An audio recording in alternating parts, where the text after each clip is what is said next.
Muy buenas noches.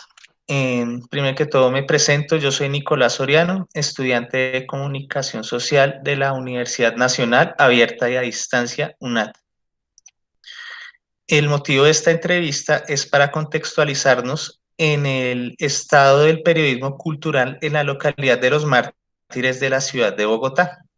Después de haber hecho una indagación y haber consultado fuentes que información acerca de este tema, pude contactar a John Bernal, quien es gestor cultural de reconocimiento de territorio y de patrimonio en la localidad de Los Mártires, fundador de la Fundación Arcupa, Arte, Cultura y Patrimonio. Muy buenas noches, John, ¿cómo está? Buenas noches, Nicolás, ¿cómo estás? Muy bien, gracias. Le agradezco pues ofrecerme este espacio para poder indagar acerca del estado del periodismo cultural en la localidad de Los Mártires. Ahí en lo que pueda servir con todo el gusto, claro que sí. Bueno, John, ya contextualizándonos en el tema del periodismo cultural en la localidad, ¿cuál es su opinión respecto al estado actual del periodismo cultural en la localidad de Los Mártires?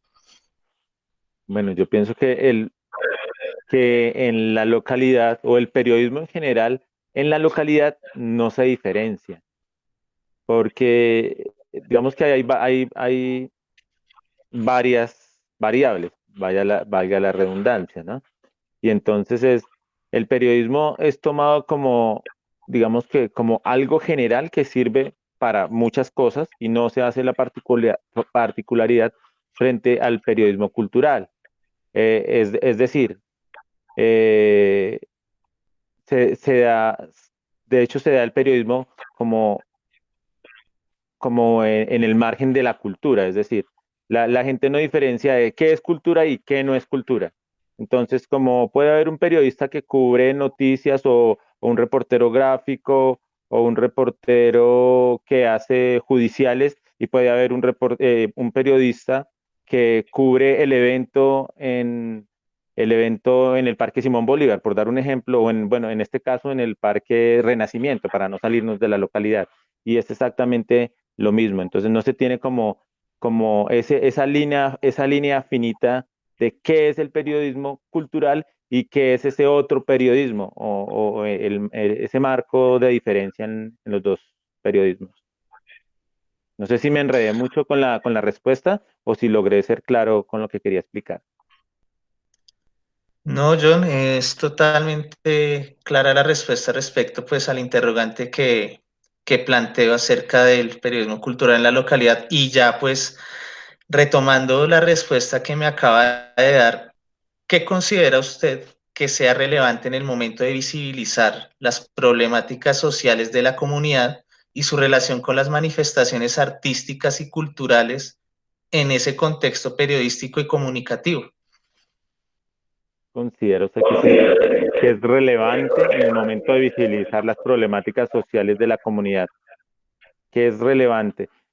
Digamos que tiene que haber como primero un gran antecedente de en dónde estamos. Entonces, es esa localidad fundacional, ¿cierto? Es esa localidad que mientras Candelaria se ocupaba de la parte administrativa, Mártires se ocupaba de la parte de la ciudad, de crecer, desde la estación de La Sabana hasta la primera facultad de medicina de la Universidad Nacional, pasando por el Instituto Técnico Central La Salle y todos estos otros escenarios, las primeras 7 plazas de mercado, ¿cierto? Eso como el primer marco de escenario de la localidad. Una de las localidades o la localidad con mayor problemática de habitabilidad de calle, por ejemplo, ¿cierto? Pero cuando ya lo llevamos a las manifestaciones artísticas, entonces dice uno, bueno, cuál es el vértice o esa línea fina por la que me tengo que ir? Hablamos de patrimonio, hablamos de las manifestaciones culturales comerciales de la localidad, porque la localidad es una localidad comercial por naturaleza, porque estaba la estación de la Sabana, estaban las plazas de mercado y por naturaleza su origen es digamos que prácticas económicas, ¿cierto? Entonces, no se diferencia, las personas no diferencian una cosa de la otra y entonces la hacen como un gran escenario de muchas cosas sin particularizar esas líneas finas que nos llevan a lo que es patrimonio tangible patrimonio material o inmaterial, por ejemplo, en este caso, de lo que es de reconocimiento patrimonial o inmuebles de reconocimiento, ¿cierto? De lo que es y de lo que no es. Entonces, hablando puntualmente en el periodismo, creo que las personas no van puntualmente o sea, no se dan cuenta en dónde están navegando para abordar las preguntas desde esa óptica, sino sencillamente es un escenario más. O sea, puede estar en la Plaza de Bolívar como puede estar en el Obelisco y llegan a hacer la pregunta general que van a hacer. O sea, creo que desde ahí no se aborda la pregunta en muchos casos. Bueno, John, em, ya hablando acerca de pues la influencia del arte, la educación y la cultura, le pregunto, ¿cómo el arte, la educación y la cultura influyen en la transformación de las problemáticas y el contexto social de nuestra localidad? Uy, total, el arte como poder transformador de la sociedad, así de simple. El arte es esa herramienta que se necesita para transformar a la sociedad. Y dado el arte como una herramienta, la cultura como ese escenario de nacimiento, como de arraigo, si bien hablamos de cultura como eso que se muestra, eso que vemos, cultura es eh, el fruto es el cultivar, ¿sí? O sea, todos somos cultores, o sea, nosotros tenemos una responsabilidad como, como miembros políticos de una sociedad. Entonces, si yo nazco en los mártires, digamos que debo tener unos mínimos de arraigo de los mártires, de la conciencia por esas cosas que hay en los mártires, aún con habitabilidad de calle, aún con transformación en este momento como se está dando de pronto con la economía naranja y esas otras cosas, pero, pero indudablemente el arte es una herramienta de transformación social. Y pues digamos que la educación, no se separa la educación muchas veces de los valores de la casa. Entonces se dice, es que el muchacho es educado porque va al colegio, pero el muchacho no es educado porque en la casa no se le dan esos mínimos valores que debe tener una persona para transformar la sociedad. Muy bien, John. Bueno, ya para finalizar, desde su óptica y experiencia como gestor cultural y de reconocimiento del territorio, ¿por qué la gestión social asociada con la inmersión en las artes, la cultura, la educación no son tema de interés para la sociedad en general y por ende para los medios masivos de comunicación? El,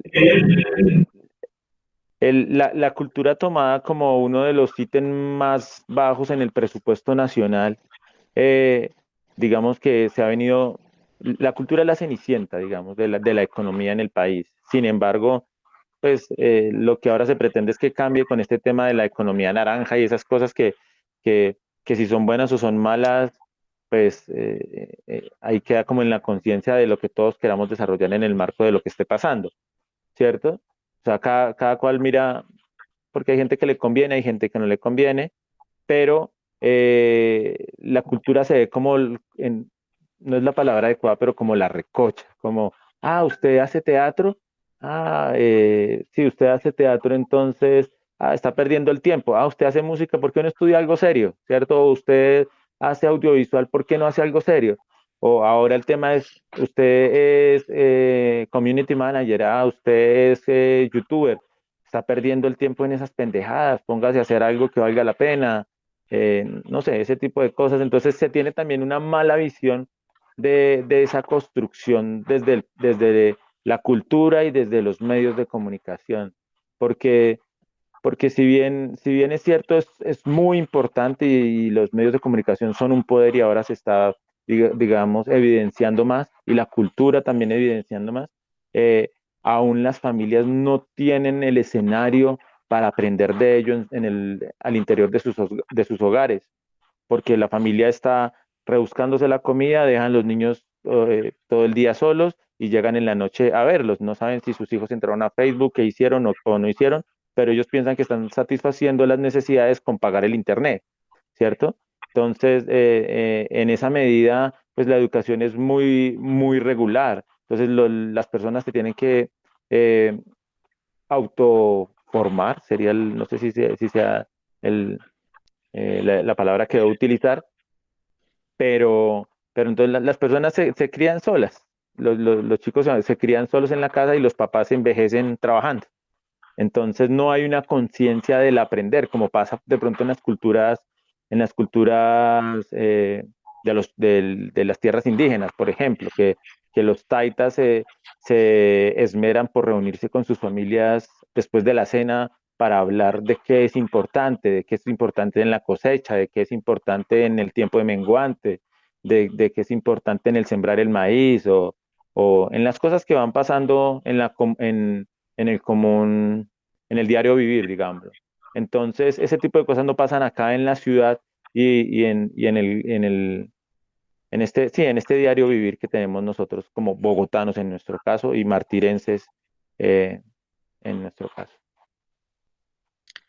Bueno, John, es interesante pues hablar con usted respecto a su experiencia en cuanto al tema de la gestión cultural se refiere.